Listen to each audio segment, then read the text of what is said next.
जब इंसान अपने हमज़मीनों को संभालने का ज़िम्मा लेता है ना, तब बनती है 26 वर्ग किलोमीटर फैली मानव निर्मित पेरियार लेक।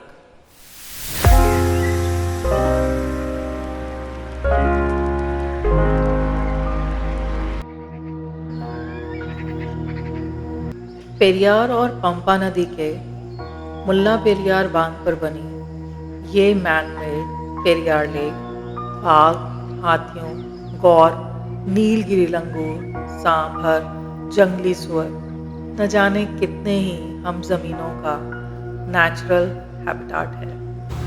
पहली बार बोट में जंगल सफारी कर रही हूँ। ब्लू पंखों वाला तोता नीलगिरी हॉर्नबिल के साथ 265 संरक्षित पक्षियों की प्रजातियों का घर है यहाँ।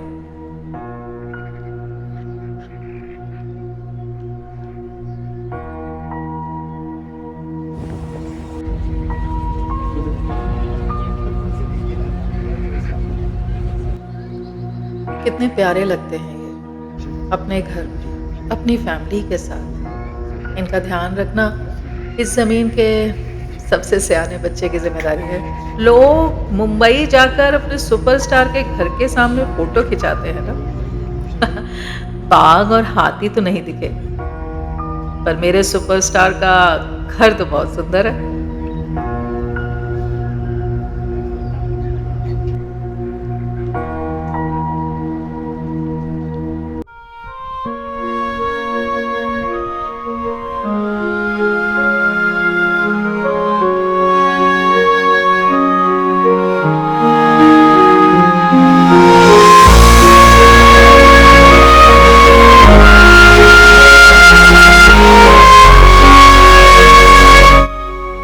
मुन्नार को अलविदा कहते हुए अलमुंडी की पहाड़ियों से नीचे उतरते हुए मन उदास सा हो रहा है।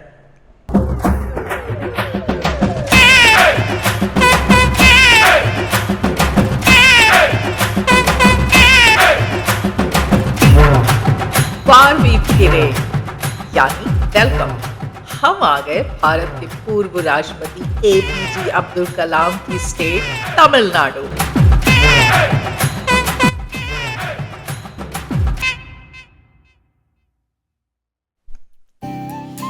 मंजिल के बदलते ही अब रास्तों के फ्लोरा एंड फौना भी बदलने लगे हैं। टीक और चाय के बागानों की जगह नारियल के पेड़ों ने ले ली है।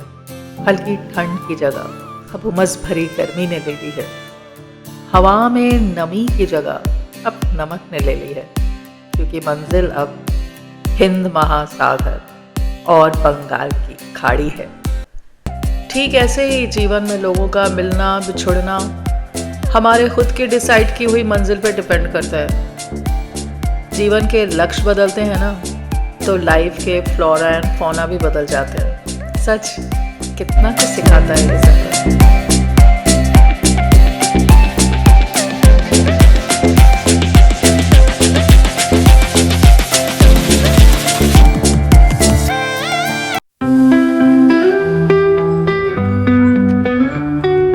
பண்டே ஞானத்தின் சாம்ராஜ்யத்தில் ஒரு மெல்லிசை கலப்போடு எதிரொலிக்கிறது। उमस भरी गर्मी का प्यारा सा गिफ्ट, खूबसूरत अंगूर के बाद। इनके लिए तो यही मौसम परफेक्ट है। அவர்கள் இரவில் அணிவகுத்து செல்கிறார்கள்। பள்ளத்தாக்குகள் மற்றும் மலைகள் வழியாக அவர்களின் விதி வெளிப்படுகிறது। நித்திய சாம்ராஜ்யத்தின் புனவுகள் இன்னும் சொல்லப்படாத கதைகளில் ஒவ்வொரு ஹீரோவின் இதயத்திலும் சிமாசின் ஆவி உள்ளது। துணிச்சலானவர்கள் மட்டுமே முன்னேற துணியும் இருளில் அவர்களை வழி நடத்துகிறார்கள்। இசை வீங்கும் अंगूर का जूस और अंगूर का अचार लेकर हम आगे बढ़े। मुझे ऐसा महसूस हुआ कि यहाँ के लोगों को जब उनकी प्रांतीय भाषा से पहचानेंगे ना, तो वो आपसे बहुत ज्यादा प्यार से मिलेंगे। केरला में मलयाली, तमिलनाडु में तमिल, कर्नाटक में कन्नड़, सब अलग अलग भाषाएं हैं। सबकी रहनी अलग, सबका रिवाज अलग, सबके सुपरस्टार भी अलग। सबको मद्रासी कह के पुकारेंगे ना, तो वो आपसे केवल टूरिस्ट के जैसे मिलेंगे। दिल खोलकर एक भारतीय दूसरे भारतीय से मिल नहीं पाएगा। தின்னிசைக்கு ஏனென்றால் ஒவ்வொரு வீரனின் இதயத்திலும் மரபு நிலைத்திருக்கும். ஷிமாஸ் என்ற பெயரில் ஒரு பாடல் என்றும் குறையாது.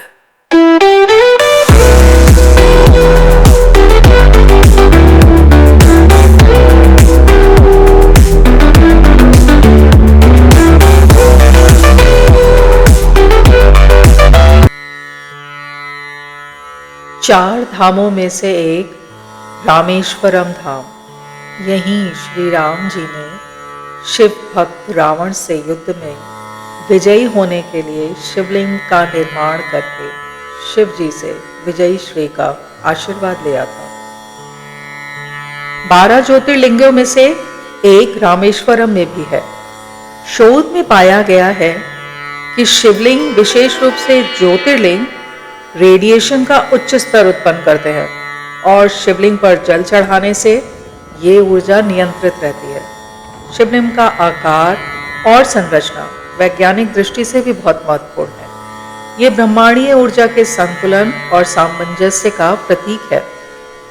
और श्रीमद् भागवतम के 12वें स्कंद के 13वें अध्याय के 16वें श्लोक में कहा गया है, वैष्णव नाम यथा शंभुः, शिव जी ही परम वैष्णव हैं। इसलिए कृष्ण प्रेम भक्ति प्राप्त करने के लिए परम वैष्णव आचार्य शिव शंभु की कृपा अति आवश्यक है।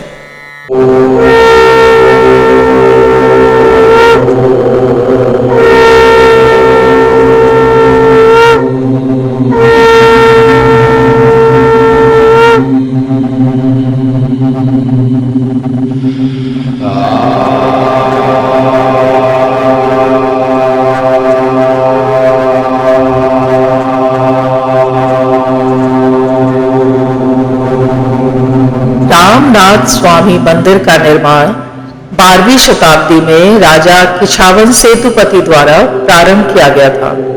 यहाँ दुनिया का सबसे लंबा कॉरिडोर है और इस मंदिर का निर्माण कई शताब्दियों में हुआ है, जिसमें विभिन्न राजवंशों का योगदान है।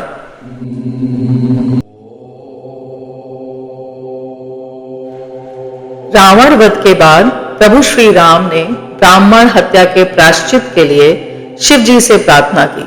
तब समुद्र देवता ने अपने जल से श्री राम जी को ब्राह्मण हत्या के पाप से मुक्त कराया। मंदिर में स्थित 22 कुंडों में वही जल आज भी प्रवाहित होता है। यद्यपि भगवान श्री राम सभी पाप पुण्यों के कर्म फल से मुक्त हैं, ये लीला मनुष्य को प्रायश्चित की महिमा समझाने के लिए की गई थी। आज भी हर एक कुंड में स्नान करते हुए भक्त मानसिक वाचिक क्रिया द्वारा इस जन्म में, पिछले जन्म में स्मरणीय विस्मरणीय सभी पापों से क्षमा मांगते हुए अबनव नसानी अबनव नसैया, यानी अब जो हुआ आगे नहीं होगा के भाव को रखते हुए पापों से मुक्त होते हैं।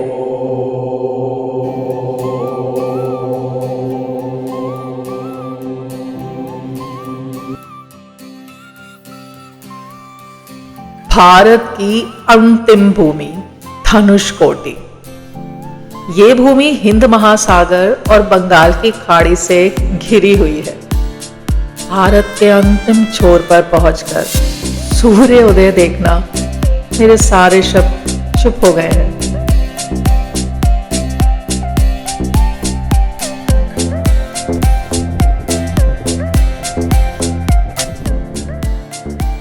राम जी की वानर सेना द्वारा यही राम सेतु बनाया गया था। नंगी आंखों से तो नहीं, पर सैटेलाइट से समुद्र के नीचे का सेतु हम आज भी देख सकते हैं।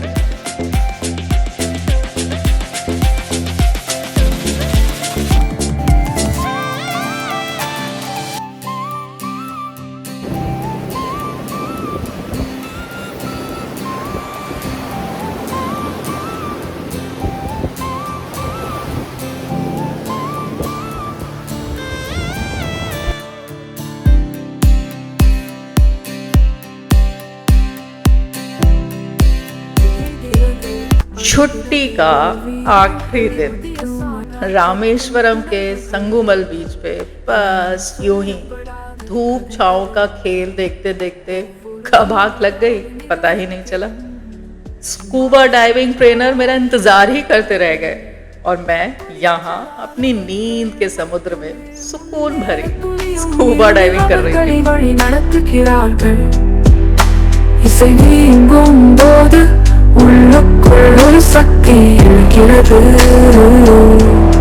வலிமை மற்றும் ஆர்வத்தின் சிம்பொனி ஆபத்தின் மீதான வெற்றி எனவே உங்கள் குரல்களை உயர்த்துங்கள் பாடல் உங்கள் வழிகாட்டியாக இருக்கட்டும் ஏனென்றால் சிமாஸ் என்ற பெயரில் நாம் இருக்கக்கூடும் पूर्वा सन्ध्या प्रवर्तते उत्तिष्ठ नरशार्दूल कर्तव्यं दैवमाह्निकम् कौसल्या सुप्रजा रामपूर्वा सन्ध्या प्रवर्तते उत्तिष्ठ नरशार्दूल कर्तव्यं दैवमाह्निकम् उत्तिष्ठोत्तिष्ठ गोविन्द उत्तिष्ठ गरुडध्वज।